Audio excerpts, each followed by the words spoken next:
Hey, everybody out there. I promised myself I'd come here a few times a week and do live videos to help you, support you in overcoming the challenges that you're facing in your marriage. Hi, my name's Robert Twine. I am a marriage coach. I work with people who are struggling in their relationships that are going through conflict, confusion. I help them bridge the gap to get to confidence and connection, understanding, so you can have the marriage you want, so you can enjoy intimacy and clear communication in your marriage instead of conflict and disconnection.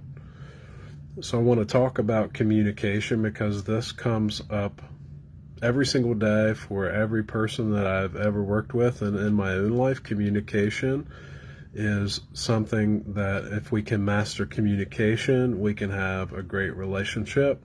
We can learn how to express ourselves, our feelings, our thoughts, and our needs in a way that our partner will hear and understand them, and a way, more importantly, that we can hear the needs, thoughts, and feelings of our partner. So let's talk about what's in the way of communication. What's in the way of being able to understand communication? And one of the big things that is a hurdle in being able to express ourselves clearly and be able to understand what our partner is saying clearly is what comes out typically when we speak, when we express ourselves, is an unclear expression of what our actual needs are. So what I'm trying to say is, I want to say this really clearly, the way that we express ourselves to get our needs met many times leads us to not be able to get our needs met. An example is anger. When we feel like our needs aren't being met, sometimes after a period of time, we get angry. Now, the reason that we're getting angry is because inside we don't know how to get our needs met, and we feel like this other person is not doing these things that meet our needs. When we express our anger, that pushes our partner away further, and it makes it harder for us to get our needs met. This happens in a lot of different ways for a lot of different people. And it's the number one thing that I see that comes up is the way that we have learned how to express our needs to the people around us, especially our loved ones, especially our spouse, many times can be alienating. They can actually lead to more disconnection. You know, we want connection. We want to feel important. We want to feel loved. We want to feel excited about our marriage and with our partner, and we want to have this great marriage. But many times when we don't get that, the way that we express ourselves actually leads us to more disconnection.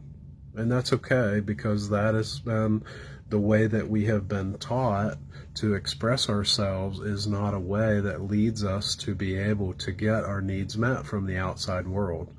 So many times it's hard for us to see how our expression, how the way that we're communicating our needs is part of the contribution to us not being able to make it easy for the people around us to meet our needs.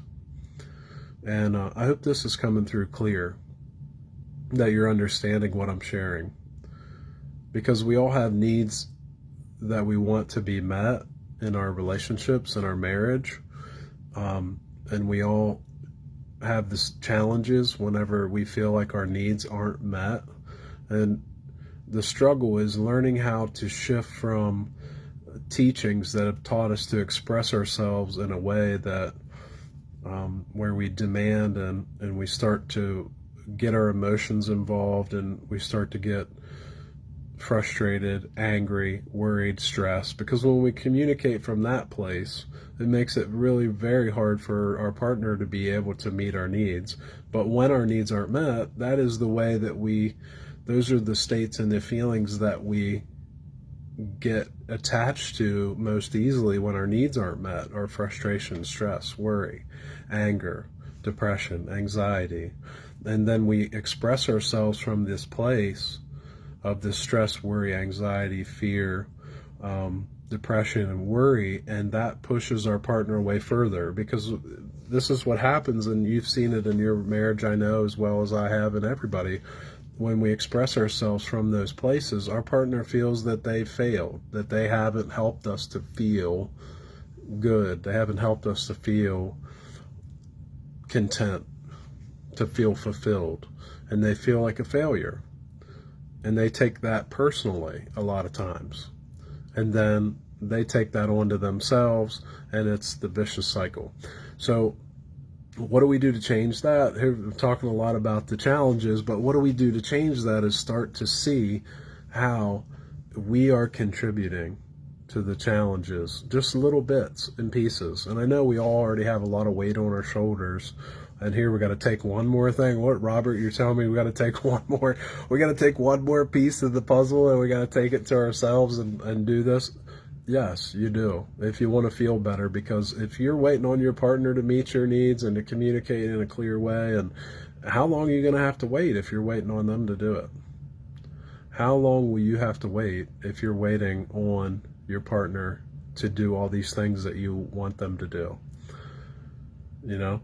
And this is, I like to make the analogy, speak out the analogy of going to the well, and the well's dry, and you're going, you know, a lot of times the needs that we want are to be met by a partner are the very needs that they want us to meet for them.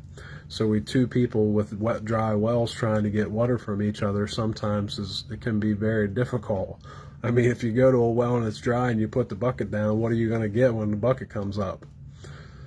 And if you get a dry bucket and you know the well's dry, then does that mean go to a new well? No, it means we all have a wellspring within us, and it's learning how to tap into that wellspring that we have within us to be able to fill that well up and start to bring that to our marriages. So anyway, I'd love to talk more to you about this. I want to come on here quick, and I want a tangent, which is okay. I hope you got a lot out of this video. If you made it to the end of this video, congratulations, because that is how you're going to get to the bottom of what it is that you can do to change your marriage for the better forever. So congratulations. Thanks for being here. Love to hear more from you. Let me know what you learned from this video, what you enjoyed about it, what you didn't like. Go just share anything you'd like in the comments. Thank you for watching. Talk to you soon.